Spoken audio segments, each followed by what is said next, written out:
so much. I love you so much. I love you so much. I love you so much. Hello, all you positive heads out there. It's so good to be back with all you beautiful reflections of the one source consciousness that creates and animates all things. If you're new to this podcast, of course, we're super happy to have you here. And if you've been listening and enjoying for a while, I would be super grateful if you would please take a moment to give us a review on Apple Podcasts. It's one of the best and simplest ways to pay it forward and help others find the show so that they too can tap into the powerful perspectives and positive vibrations we are collectively emanating. The other unique and magical way to share this show is by sending any friends you think would benefit from listening to this podcast our Game with the Universe link at positivehead.com/game.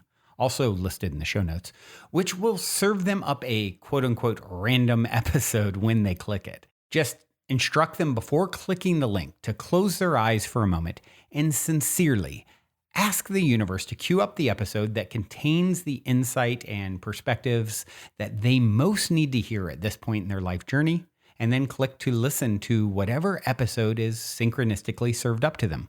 I have heard time and time again from people about the incredible results they received playing the game. So just tell your friends magical results are guaranteed or their karma back.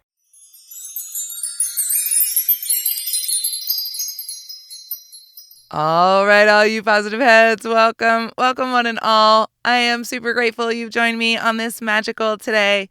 Today, I was thinking about getting into the concept of alchemy. And I was looking through all of my notes and I was looking at it and I was like, all of this stuff is really complicated and I would have to go into a whole lot before I get into all of this stuff. And so then I decided, well, you know what, maybe I'll just get into one of the Dolores canon chapters because they're always so fun and I can come back to alchemy later. So I was standing in front of my bookshelf, as I do sometimes when I'm like, what book should I pull?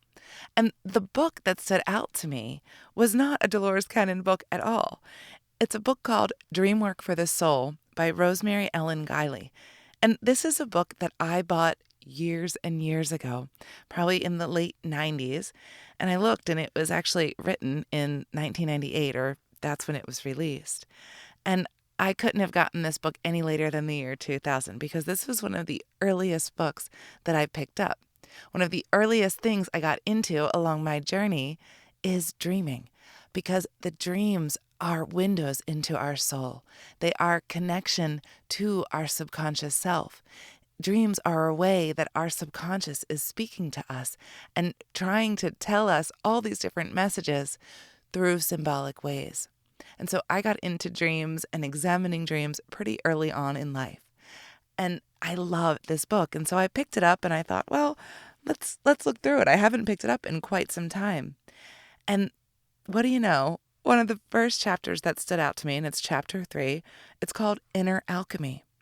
And when I just skimmed through this chapter, I thought, wow, this is really amazing. Looking through it all these years later, after reading all of the things I've read and doing all of the different research, this is a really wonderful synopsis and a really wonderful beginning into alchemy.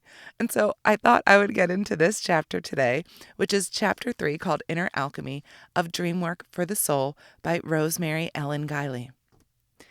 In order to perceive the full depth of the archetypal and spiritual content of dreams, it is important to understand the fundamentals of alchemy. The revival of alchemy, especially as it pertains to dreamwork, was another of Jung's great accomplishments. Alchemy is the ancient art of transformation by refining the impure into the pure. It is thousands of years old in both the East and in the West, and is generally considered to be the precursor of chemistry. It is a mystery teaching, and thus is both an inner and outer art. The outer art of alchemy is the transmutation of base metals such as lead into silver or gold. The inner art of alchemy is the attainment of immortality, or a deathless state, the gold of enlightenment. Life itself is alchemical. We go through life striving to improve ourselves, to refine away our impurities. The goal we seek is the goal of wholeness or enlightenment. Jung called it individuation. That illuminates our understanding of our eternal essence. Our dreams are an important part of this process, revealing information about the alchemical stages we pass through in life. The Hermetica. The foundation of Western alchemy rests upon the Hermetic tradition, a body of esoteric traditions said to have been created from the legendary Hermes Trismegistus, thrice great Hermes, a composite of the Egyptian god of magic and wisdom, Thoth, and his Greek counterpart, Hermes. The composite was created by the Greeks who settled in Egypt and who identified Thoth and Hermes with one another. Thoth ruled the mystical wisdom, magic, writing, and other disciplines, and was associated with healing. Hermes was the personification of universal wisdom and the patron of magic. A swift, wing-footed messenger, he carried a magic wand, the caduceus. Both were associated with the spirits of the dead. Thoth weighed their souls in the judgment hall of Osiris. Hermes escorted shades to Hades.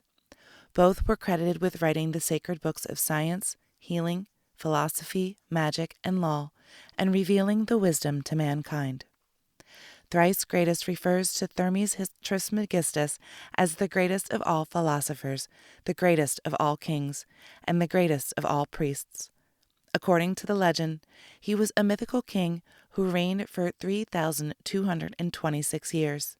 He carried an emerald, upon which was recorded all of philosophy, and the caduceus, a staff entwined by two snakes. That was the symbol of mystical illumination. Hermes Trismegistus wrote 42 sacred books, by some accounts many more, conveying the teachings of the gods. Most likely, the books were authored between the 3rd century BCE and 1st century CE, or even later, well into the Middle Ages, by anonymous persons in succession who signed them Thoth to give them weight and the appearance of antiquity. This corpus, collectively known as the Hermetica, was housed in the Great Library in Alexandria. Most of them were lost when the library was burned by Christians. Surviving books were protected by a succession of initiates. The most important Hermetic work is the Divine Pymander, consisting of 17 collected fragments of the original Hermetic concepts, including the way divine wisdom and the secrets of the universe were revealed to Hermes, and how Hermes established his ministry to spread the wisdom throughout the world. Another work, The Vision, tells of Hermes' mystical vision, cosmogony, and the Egyptians' secret sciences of culture and the spiritual development of the soul. Some passages are similar to the Gospel of St. John, Plato's Timaeus, and the writings of Philo. Hermes Trismegistus' emerald tablet, or emerald table, is said to be inscribed with the whole of the Egyptians' philosophy, including the magical secrets of the universe. According to legend, it was found clutched in the hand of the body of Hermes Trismegistus in his cave tomb. Another version has it that Hermes Trismegistus' mummy was interred in the Great Pyramid of Giza. The emerald tablet is cited as the credo of adepts, particularly the alchemists, who believed that the mystical secrets were hidden in Hermetic allegories. The emerald tablet holds that as above, so below, meaning that the physical world, the microcosm, mirrors the universe, or macrocosm. It also holds that everything emanates from the One. The sun represents the masculine principle, and the moon represents the feminine principle. The goal of alchemy can be attained through the purified unification of opposites. The essence of alchemy. Alchemy is complex. For our purposes with Dreamwork, we can focus on its key elements and see how they apply to dreams.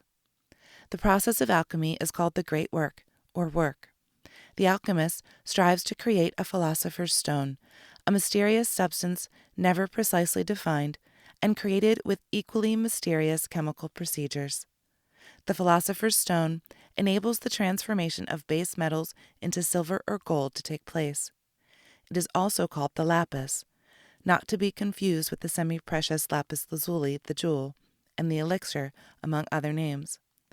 The emerald tablet represents the stone as a teaching of truth that facilitates spiritual transformation. To begin the work, the alchemist starts with prima materia, or first matter, a substance from chaos that is the living essence of anything. The prima materia cannot be seen or weighed, yet from it the elements and everything is made. It is rather like the living soul, or anima mundi, of the world. To get the prima materia, the alchemist subjects his ingredients, such as metals, minerals, and chemicals, to heat and cold, so that they are cooked, evaporated, liquefied, distilled, condensed, separated, and recombined. The idea is to extract the prima materia, kill it, and revive it in a purified and perfected form. Salve et coagula, dissolve and coagulate, was the motto of the alchemists. Before we continue on with today's episode, I'd like to take a minute to tell you about the exclusive Dream Builder live virtual event from January 27th to 29th. If all it took was 3 short days to turn your life around, would you feel and have the courage to do so? If so, then you won't want to miss best-selling author Mary Morrissey and her team of all-stars who will show you how to break all the rules, feel more confident, and set yourself up for enormous abundance. You'll discover how to build a new, supremely confident you in 3 short days. Super powerful beyond what you dreamed possible. Learn how to rewire your subconscious mind with tools of spiritual manifestation, raising your vibration so powerfully that life rearranges itself to help your dreams come true. Plus, you'll discover the #1 secret to achieving the fabulous new life you and everyone deserves, so you can enjoy more happiness, more wealth, more joy in every area of your life. Go to bti.com/positive and register for your free tickets with a reimbursable deposit today.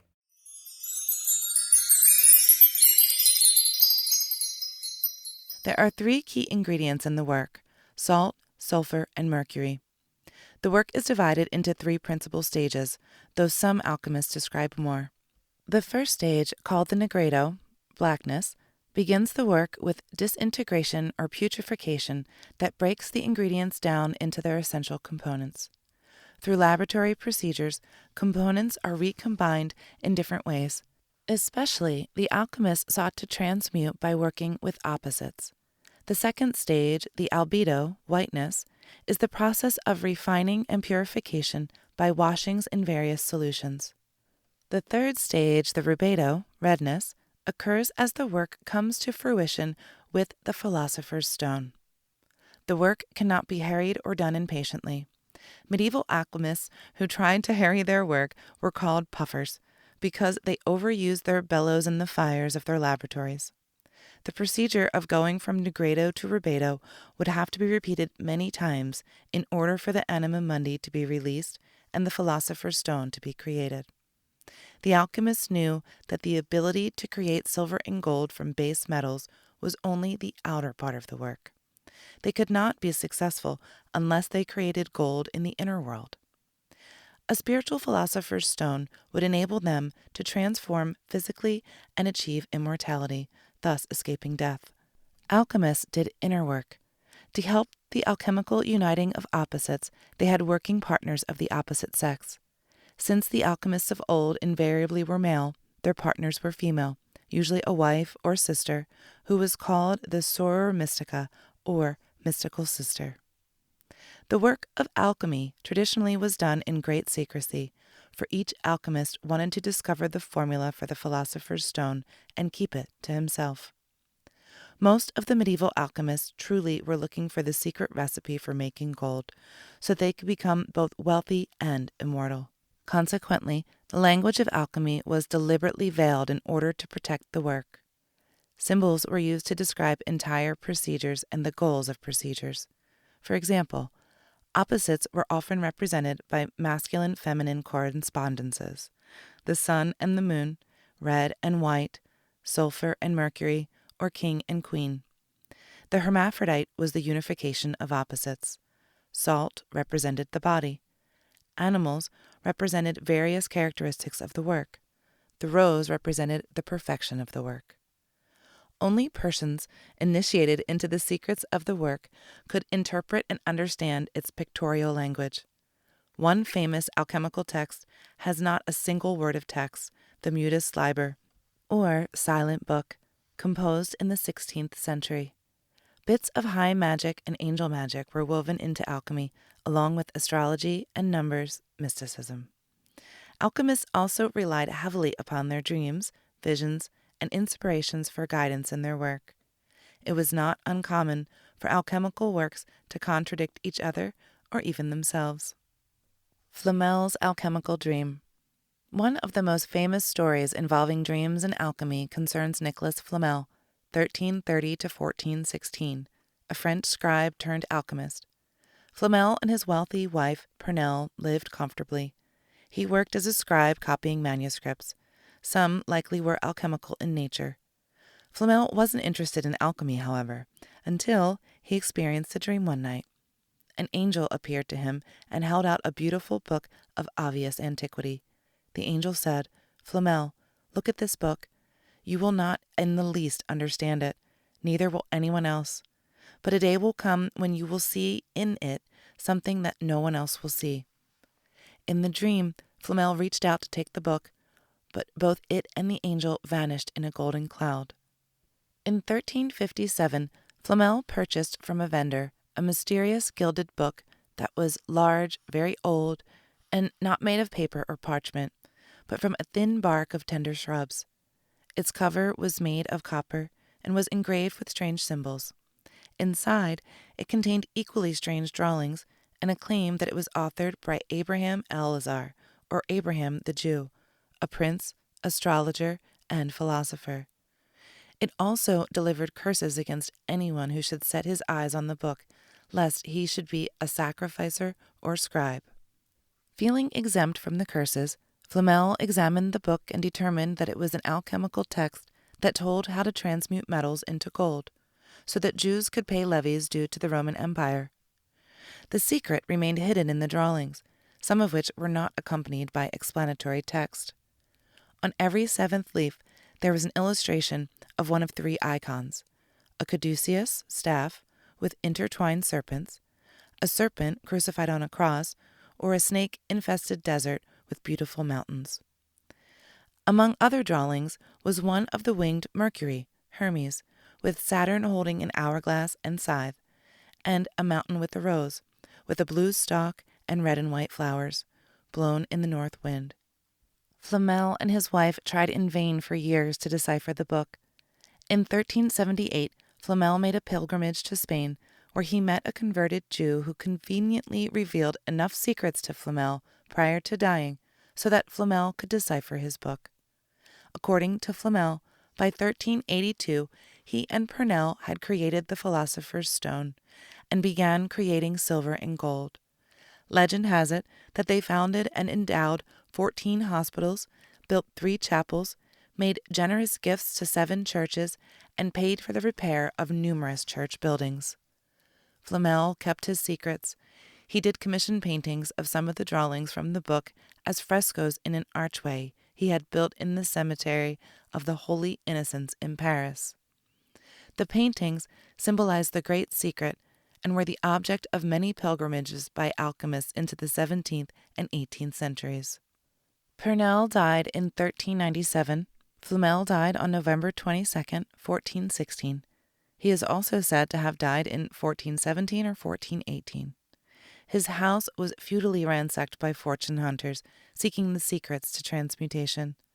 It is widely believed by other alchemists that Flamel did achieve the Philosopher's Stone, but his secrets apparently died with him, and his success was not achieved by others. Sightings of the Flamels circulated around Europe well into the 18th century. By then, alchemy was in decline in the face of the rise of the age of science and reason.